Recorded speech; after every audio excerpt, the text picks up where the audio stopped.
வணக்கம். என்னோட அடுத்த போரும் சந்தையும் எபிசோட் இன்னைக்கு நல்லா இருந்தது. பச்சை நிறம் எல்லாமே பச்சை சட்டையை போட்டிருக்கேன்னா எஃப்எம்சிஜி ஒரு செக்டர் தான் கொஞ்சம் நெகட்டிவ் இருந்தது, மற்ற எல்லாம் பாசிட்டிவ்ல வந்தது. என்ன காரணம்? காரணம் வந்து ஒன்னே வந்து தான், பிரெண்ட் க்ரூடு ப்ரைஸ் 100க்கு கீழே போய் 97 98 கிட்ட வந்தது. அதோட சேர்ந்து கரன்சியும் ஒரு ஆர்பிஐ நல்லா சப்போர்ட் பண்ணி ஒரு 97 கிட்ட போன கரன்சி ஸ்டடியாக அதை சப்போர்ட் பண்ணி பண்ணி பண்ணி கொஞ்சம் கீழே கொடுத்து இன்னைக்கு இன்னமும் 50 பைசா இம்ப்ரூவ்மெண்ட் ஆகி 95-23 எண்ட் ஆச்சு. ஸோ இந்த ரெண்டு பாசிட்டிவ் டெய்ல் விண்ட்ஸ் வந்து மார்க்கெட்டுக்கு ஒரு இது என்ன டெய்ல் விண்ட் அப்படின்னு பார்த்தா என்ன 98 ஒரு இன்னும் ஹை ஆயில் ப்ரைஸ் தானே. ஏன்னா நிறைய பேர் என்ன கேட்குறாங்க, சார் இவ்வளோ இறங்கி எடுத்தா இதனால என்ன பெட்ரோல் ப்ரைஸ் குறையுமான்னு. பெட்ரோல் ப்ரைஸ்லாம் குறையாது. $65-70 இருந்தது வாரம் முன்னாடி, இன்னும் 98 இருந்தால் இன்னும் $33 அதிகமாக தான் இருக்கு. ரைட். ஸோ என்ன இதுக்கு காரணம்னா கொஞ்சம் ஒரு வாரமாகவே ஒரு ஆர்பிஐ இந்த ஆயில் விலை போடுது, ருப்பி வீக்கெண்ட் ஆயிட்டுக்கு அப்படிங்கிற ஒரு நினைப்புல ஒரு ஆர்பிஐ ஒருவேளை ரேட் ஹைக் பண்ணிட்டு போறான்னு ஒரு உள்ளூர் ஒரு பயம் அப்படியே மார்க்கெட்ல வந்திருந்தது. அந்த இன்னைக்கு வந்து ருப்பியும் ஸ்ட்ரென்தன் ஆகி பிரெண்ட் க்ரூடும் கீழே போற டைரக்ஷன்ல வந்தா டொமஸ்டிக் இன்வெஸ்டர்ஸ்க்கெல்லாம் ஒரு பெரிய ரிலீஃப். ஆஹா, இப்போ ஆர்பிஐ ரேட் ஹைக் பண்ற மாதிரி இல்லை அப்படின்னு அந்த ஒரு ரிலீஃப்ல தான் இன்னைக்கு ரேலி வந்ததுன்னு என்னோட அபிப்பிராயம். ஏன்னா நீங்க பாத்தீங்கன்னா இன்னைக்கு எஃப்ஐஐஸ் வந்து கூட வாங்கினாங்க. ரைட். இத்தனை நாளாக கொஞ்ச நாள் வித்துட்டே இருந்தவங்க 800 கோடி தான் வாங்கினாங்க. ஆனால் அதோட அதிகமாக வாங்கலை, 700 கோடி வாங்கினாங்க. ஸோ அந்த ஒரு இதுதான் என்னன்னா அந்த அளவுக்கு இந்த நியூஸ் ஒரு சூப்பர் நியூஸ்னு நம்ம சொல்லக்கூடாது, ஒரு டைரக்ஷனலி பாசிட்டிவ். எஃப்ஐஎஸ் ஏன் 800 கோடி தான் வாங்கினாங்க அப்படின்னா அவங்களுக்கு தெரியும் இந்த ட்ரம்ப் வச்சுக்கிறது எதுவும் ரிலையபிள் இல்லை, எழுதி சைன் பண்ணி சீல் பண்ணாதான் அந்த டீல் நடந்த மாதிரி. அதே மாதிரி ட்ரம்ப் என்ன ஆச்சு, அவன் சொன்னார் இந்த மாதிரி டீல் இப்போ பேசினுக்காங்க, ஆனால் நான் அவசரப்பட்டு இது பண்ணாதுன்னு சொல்லியிருக்கேன், எனக்கு கம்ப்ளீட்டாக வந்தால் டீல் வேணும், இல்லைன்னா வேண்டாம், இல்லைன்னா திருப்பி சுவார் கூட போகிறேன் அப்படின்னு திருப்பி ஒரு பேச்சு. அப்புறம் சாயங்காலம் அஃப்கோர்ஸ் இது எஃப்ஐயோட டெசிஷன் மேக்கிங்கில் இந்த ரோல் ப்ளே பண்ணல. சாயங்காலம் இப்போ சமயம் என்ன பண்ணிருக்காருன்னா அப்ரஹாம் அக்கார்டு அப்படின்னு ஒன்று ஒரு புதுசாக இது கொடுத்து இதெல்லாம் நீங்கள் சைன் பண்ணணும்னு வலுப்படுத்துறாரு. என்னது இந்த அப்ரஹாம் அக்கார்டு? கொஞ்சம் வருஷத்துக்கு முன்னாடி அவர் ட்ரம்ப் ஃபர்ஸ்ட் டேர்மில் இருக்கும்போது ப்ரெஷரை போட்டு இஸ்ரேலுக்கும் யுஏஇக்கும் பஹ்ரைனுக்கும் உள்ள ஒரு டீல் மாதிரி சைன் பண்ணி போட்டார். இன்னும் 2-3 நாடு இருந்ததில்ல. அதாவது இந்த பாலஸ்டைன் விஷயம் நாங்கள் இப்போ ததுக்கி எழுப்ப மாட்டோம், டைரெக்டாக நம்ம ட்ரேட் டீலு இதெல்லாம் நம்ம பேச்சுவார்த்தை ஆரம்பிச்சு போடுறோம்னா அவங்க யூஏஇலாம் ஒத்துண்டு நிறைய ஆர்ம்ஸ், அம்யூனிஷன், அக்ரிகல்ச்சர் நிறைய மாதிரி ட்ரேடுலாம் உங்களுக்கு இம்ப்ரூவ் ஆச்சு. அதெல்லாம் நிறைய நாடுகள் சேரல, ஒரு 2-3 நாடு கொஞ்ச நாள் தான் சேர்ந்தது. இப்போ ஒரு சொல்றாரு அதே டீலில் நீங்கள் எல்லாரும் வாங்க, எல்லா நாடையும் சேர்க்க சொல்றாரு. சவுதி அரேபியாவிலேருந்து, டர்க்கிலேருந்து, பாகிஸ்தான் எல்லாரையும் அதில் சொல்றாரு. இப்போ அது வந்து என்னன்னா அந்த ஊரில் இருக்கிற பாப்புலேஷன்லாம் பாலஸ்டைனை ஒதுக்கி வச்சிருங்க அப்படின்னு சொல்றது முஸ்லீம் பாப்புலேஷனுக்கு அவ்வளோ அக்செப்டபுளாக இருக்காது. ஸோ இது அன்னெசரி ஒரு கூகுளி. இப்போ வந்து இருக்கிற வாரம் எப்படியாவது முடிக்கிற வழி பார்ப்போமா. அவருக்கும் டொமஸ்டிக்காக பாப்புலாரிட்டி கீழே போயிட்டு இருக்கு, எலெக்ஷன் முன்னாடி வந்துருக்கு, இன்ஃப்ளேஷன் ஹையாக இருக்கு, ரேட் கட் எதிர்பார்க்குறாரு புது ஃபெட் கவர்னரில். இந்த மாதிரி இன்ஃப்ளேஷன் போச்சுன்னா இங்கேருந்து ரேட் கட் இதெல்லாம் யோசிக்க அதை மீறி இப்போ திடீர்னு ஒரு புதுசாக ஒரு அப்ரஹாம் கார்டு அது ஹைன் பண்ணுன்னு ஒரு கூட்டு குழப்பது. இதுக்கு இந்த மாதிரி தான் இந்த எஃப்ஐஎஸ் வந்து ட்ரம்ப் வந்து அந்த அளவுக்கு கம்ப்ளீட்டாக நம்பி ஒரு இது இல்லை. அந்த ஆயில் பாருங்க 97க்கு போகிற மாதிரி இப்போ 98 திருப்பி ஏறிச்சு இப்போ நான் லேட்டஸ்ட்டாக பார்க்கும்போது.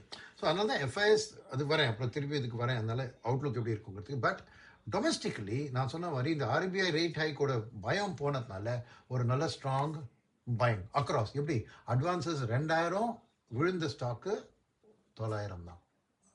ஸோ கிளியரா ப்ராட் பேஸ்ட் பைங். என்னால என்ன பாருங்க, டிஐஎஸ் வந்து இன்னைக்கு 4000 கோடி கிட்ட வாங்கினோம். பொதுவாக நான் சொல்லிட்டு இருப்பேன் இல்லையா, எஃப்ஐஎஸ் இன்னைக்கு அதிகமாக விற்கிறாங்களோ அன்னைக்கு தான் டிஐஎஸ் வாங்குறாங்க, எஃப்ஐஎஸ் கம்மியாக விற்கிறாங்களோ இல்லை கொஞ்சம் பாசிட்டிவாக இருந்தால் இவங்களும் பின் வாங்கிட்டாங்க. இன்னைக்கு அப்படி இல்லை. இன்னைக்கு எஃப்ஐஎஸ் 800 கோடி தான் வாங்கினாங்க, பட் இவங்க வந்து 4000 கோடி போட்டு வாங்கிட்டாங்க. ஏன்னா அந்த ரிலீஃப். ஸோ என்னாச்சு இந்த ரேட் சென்சிட்டிவ் செக்டர், இது private sector bank, public sector bank, auto, defence, oil and gas, refining கம்பெனிஸ்க்கு பாசிட்டிவ், இதெல்லாம் தான் ஏறித்து. அண்ட் இந்த ருப்பி ஸ்ட்ரென்தன் வரதுனால ஏற்கனவே இந்த நம்ம பார்த்த ஒரு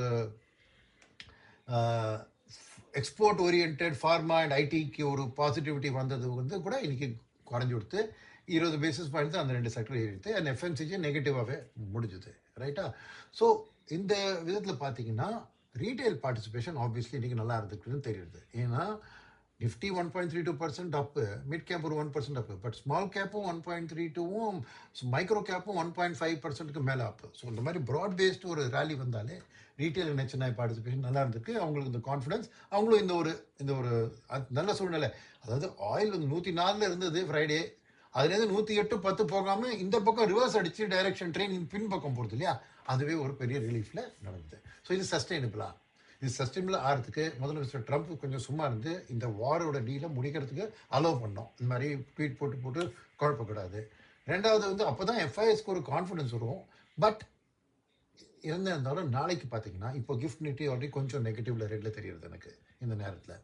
ரெண்டாவது நாளைக்கு option expiry day Tuesday. So கொஞ்சம் வாலிட்டிலிட்டி அதிகமாக இருக்கும்.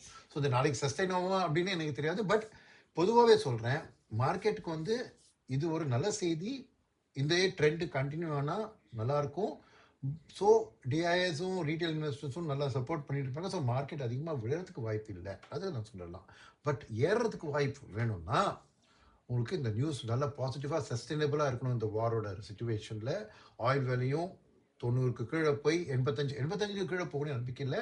ஏன்னா நிறைய ஃபெசிலிட்டிஸ் அங்கே ஆயில் ப்ரொடக்ஷன் ஃபெசிலிட்டிலாம் டேமேஜ் ஆகிடுதுக்கு, அதெல்லாம் ரிப்பேர் பண்ணணும். அதெல்லாம் வரதுக்கு கொஞ்சம் நாள் ஆகும், ரைட்டா? ஸோ அப்படி 85 கிட்ட வந்தால் இந்த எஃப்ஐ வந்து 8,800 கோடி வாங்கினதை ஒரு 1000, 2000, 3000 கோடி வாங்கினாலே மார்க்கெட்டுக்கு ஒரு அப் ட்ரெண்ட் வரும். பட் அவங்க நிஜமாவே நல்லா ஸ்ட்ராங்காக மார்க்கெட் பவுன்ஸ் ஆகி இது பண்ணணும்னா ஞாபகம் வச்சுக்கோங்க, வாருக்கு முன்னாடியே இந்த எஃப்ஐஎஸ் வித்து தான் இருந்தாங்க. ஏஐ ஒரு பக்கம், வேல்யூவேஷன் ஒரு பக்கம், எல்லாமே சொல்லி ஸோ அந்த சூழ்நிலைலாம் கண்டினியூ தான் ஆகிறது, ஒன்றும் பெருசாக ஆகிறது இல்லையே. ஸோ பொறுமையாக இருங்க. மார்க்கெட் இந்த கன்சாலிடேட்டிங் ஃபேஸில் இருக்கும். ஒரு பாசிட்டிவ் பயஸ் இருக்கும். இந்த நியூஸில் ஏதாவது கெடுதல் தரமாக ட்ரம்ப் ஏதாவது ஒரு ட்வீட் கிட்ட போட்டு கெடுக்காமல் இருந்தா, ரைட்டா? ஸோ அதனால ஸ்ட்ராட்டஜியில் இன்னைக்கு இதை பேஸ் பண்ணி ஒரு மாற்ற வேண்டாம். நீ இப்போ லம்சமாக போடுறோமா வேண்டாம். நான் சொல்கிறேன், அந்த 1% எப்படியே மேபி 1.25 ஒன்றா ஏற்றுங்க, 1.5 ஏற்றுங்க, கொஞ்சம் ஓகே. பட் இந்த டைவர்சிஃபிகேஷன், அந்த ஸ்டாகர்டு செக்டரை தான் தேர்ந்தெடுக்காதீங்க. கம்ப்ளீட்டாக ப்ராடர் டைவர்சிஃபிகேஷனில் கான்சன்ட்ரேட் பண்ணுங்க. அதே கண்டினியூ பண்ணிடுங்க. இன்ஃபேக்ட் இதனால் அது பண்ணியிருந்தா இன்றைக்கி இருக்கிற மார்க்கெட் பவுன்ஸில் நல்லா உங்களுக்கு பெனிஃபிட் ஆகிருக்கும், ரைட்? ஸோ அதான், அத்துடன் நான் இன்றைக்கி முடிச்சு விட்றேன். நாளைக்கு சந்திப்போம் அடுத்த அப்டேட்டில். நான் சொன்ன மாதிரி எந்த மாற்றமும் தேவையில்லை. ஆனால் இன்றைக்கி ஒரு சந்தோஷமான நாள். மார்க்கெட் நல்லா க்ரீனில் இருந்ததுனால ஒரு மனசுக்கு குளிர்ந்து இருக்கிறது. நன்றி, வணக்கம். நாளை சந்திப்போம்.